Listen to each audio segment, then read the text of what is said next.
Bismillahirrahmanirrahim. Assalamualaikum warahmatullahi wabarakatuh. Rabbi shrah li sadri wa yassir li amri wahlul 'uqdatam min lisani yafqahu qawli. Alhamdulillahirabbil alamin. Senang sekali saya Ratu Anandita dapat kembali hadir menjumpai Anda semua pemirsa Hasanah Trans 7 pada pagi hari ini. Masya Allah, alhamdulillahirabbil alamin. Ada yang miris sekali tapi ya Ustazah, tadi di awal perjumpaan sudah disampaikan dan kita juga sudah menyaksikan VT-nya, tayangannya seperti apa. Saudari kita Baik Nuril yang berlokasi di Mataram, Nusa Tenggara Barat ini mengalami pelecehan seksual dari atasannya. Namun yang membuat hati menjadi teriris tuh rasanya kenapa justru beliau yang mendapatkan pelecehan seksual, justru sekarang beliaulah yang dipidanakan terkait Undang-Undang ITE pencemaran nama baik. Nah, sebagai seorang muslimah apa yang harusnya kita lakukan gitu? Misalkan ya, nauzubillah min zalik, mudah-mudahan kita semua dalam lindungan Allah ya. Amin. Nah, dalam kondisi seperti ini saudara kita mendapat ujian dari Allah dengan pelecehan seksual, apa yang harus dilakukan oleh seorang muslimah? Ya, baik. Bismillahirrahmanirrahim. Alhamdulillahirabbil alamin wassalatu wassalamu ala nabiyina Muhammad wa ala alihi washabbihi ajmain, amma ba'du.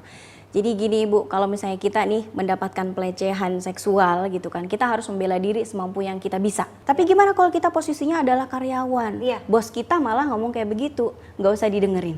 Ya, kalau perlu kita membela diri dengan kata-kata. Ittaqullah, bertakwa deh sama Allah. Itu lidah, Pak, itu lidah akan diminta pertanggungjawaban loh nanti.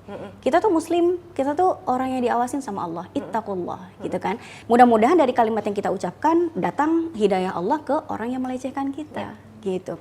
Tapi kalau misalnya kita mengalami pelecehan seksual secara fisik, nah ini lebih-lebih lagi. Sebisa mungkin kita melawannya. Bahkan jikapun resikonya orang yang memerkosa terbunuh.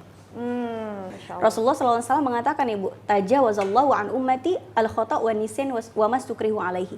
Jadi kata Nabi, Allah itu mengampuni dari hambanya itu kalau hambanya itu melakukan satu dari tiga hal. Yang pertama dilakukan karena tersalah, tidak sengaja. Namanya juga nggak sengaja ya Bu ya. Kemudian yang kedua karena terlupa. Ini masalahnya kita kalau lupa pasti nggak ingat, ya nggak Bu? Kalau kita nggak ingat ya gimana lagi. Nah yang ketiga, wa mastukrihu alaihi. Dan apa yang membuat kita dipaksa melakukannya dan kita tidak punya daya dan upaya untuk menyelamatkan diri.